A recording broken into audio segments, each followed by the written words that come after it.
Thank you, Stu. What started as a routine traffic stop ended with officers performing CPR on a Studio City woman. What followed is the most complete account of a cardiac arrest following the use of a taser. But as CBS 2's Randy Page shows us, it's not the first time something like this was caught on tape. June 4th, just after midnight, Haskell Avenue near the 101 off-ramp. This video is captured by a camera mounted on a California highway patrol car. Officers stopped to check on the welfare of the driver, 50-year-old Angela Jones from Studio City. How much did you drink tonight?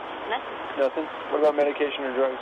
Suspecting she might be under the influence of drugs, the CHP officers conduct a field sobriety test, and they question Jones for the next 15 minutes. Then she refused to let the officers look through her purse. I just don't feel like I want you to take my purse from me. Watch what happened next. Put the purse down! Something else.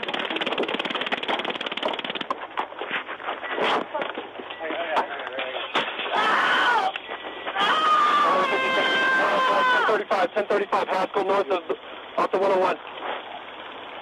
Don't move, don't move. According to the arrest report, the CHP officer hit the trigger on his taser model X26 3 times, sending 3 separate jolts into Jones' chest. Do not move. Do not move. Then a few moments later, she is silent. Ma'am, come on, try and wake up.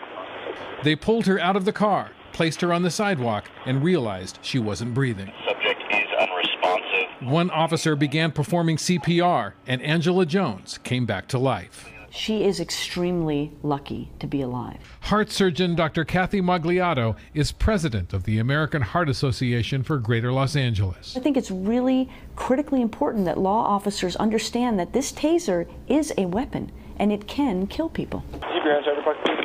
It's awfully hard, Randy, to exonerate the taser when you see a woman who clearly was fine up until the point she was tasered and then becomes unconscious, loses her pulse, and then is in sudden cardiac death. Take the pulse down there.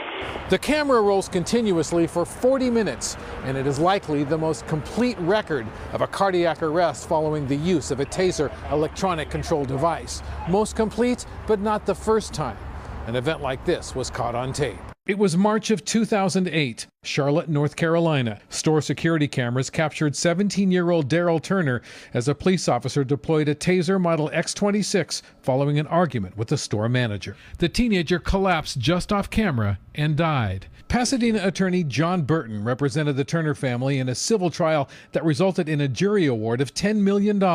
He is now preparing a lawsuit on behalf of Angela Jones. This device, the TASER as it's called, is much more dangerous than the company indicates and that police believe.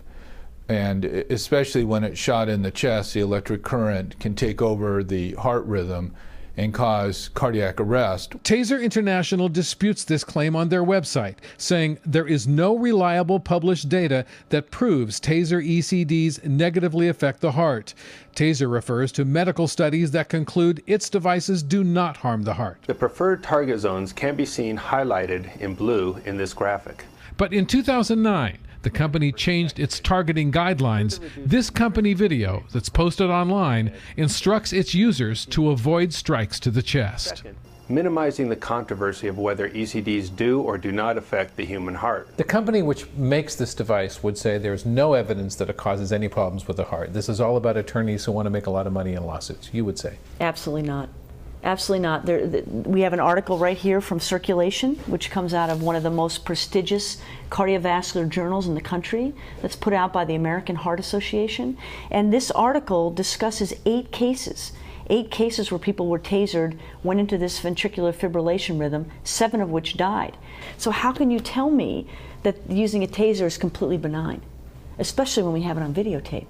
She now has many memory deficits and cognitive issues that she's struggling with. Angela Jones' criminal attorney Maria Cavalluzzi would only let her client speak briefly due to the pending criminal charges, but Jones spoke just long enough to describe what little she remembers from that June night. Do you remember what it felt like when that taser hit? I can remember fear. Right. Her attorneys say toxicology reports show there were no illegal drugs or alcohol in Jones' system that night. She's facing criminal misdemeanor charges for resisting arrest and an infraction for possession of less than 1 ounce of marijuana. In Van Nuys, Randy Page, CBS 2 News. The CHP wouldn't comment on camera since the case is still pending, but in a written statement did say the use of the taser in this incident appears to be within CHP policy. TASER International issued a statement in part saying, "We are concerned about this incident and eagerly await more information." They go on to say more than 98,000 people have been saved from potential death or serious injury using TASER devices. TASER's full statement is on our website. Now, despite TASER International's targeting guidelines, we've learned use of force directives for the CHP, LAPD, and